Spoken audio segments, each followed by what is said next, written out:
grabbing his mouth, and I was trying to resuscitate him, you know. And then I was trying to resuscitate him, and I called the ambulance because I can't make it to the hospital on time. So I said, look, meet me halfway. So I did that.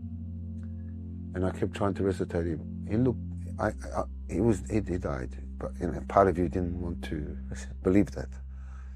When I spoke to the ambulance, I started spitting blood. So I put the phone down and I spat all over my dashboard and kept spitting. Now the blood that I spat, I realized now I've been shot too, and it's coming from my lungs. So now I put myself in a position to say, Ya Allah, forgive me, you know? And I asked Allah to, please, I begged him to take La ilaha illallah for my stepson. May he die with that. Please grant him this La ilaha illallah, because he passed away. And I said to Allah, forgive me for everything. Please take my La ilaha illallah. And driving, then the ambulance come. I get out of the car to go to my son. The police stop me, the ambulance. Vince, please. So I fall.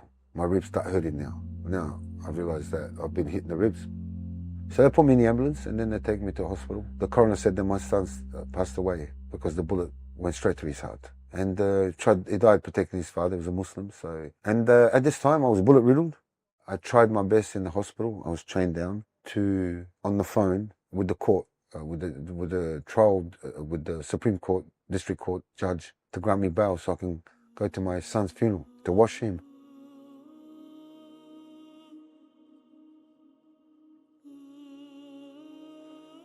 To wash him and be part of his ritual.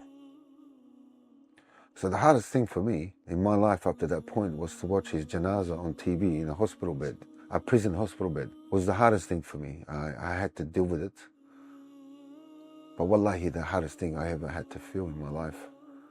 So I saw him being buried and things like that. The judge would not let me out. My life changed in prison. From the hospital prison, they took the mainstream prison, high security, Yatla prison. They put me in punishment within the jail. So it's segregated. But it was 3 months into the situation, 2 months or 3 months into the situation, 2.5 months, that I was reading the Quran, and I was reading Surah Al Imran, Ayat 145. Every soul shall taste death with Allah's leave, and everything is written. If you want the good things of this life, Allah will provide for you. If you want the good things of the next life, Allah will provide for you. But the good life and provide, and the next life and provide, I never read that part of the ayah. When I got to the point where everything is written, the knot that I had here of anxiousness, guilt, depression of my son, I'm telling you, revenge was released. I could breathe. The heaviness on my shoulder was gone within seconds. I bawled out crying like I've never cried in my life. Not of sadness. I was so happy.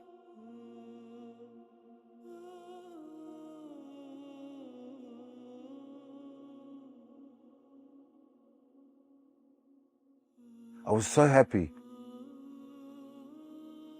Didn't take it all away, the sadness, but he released me.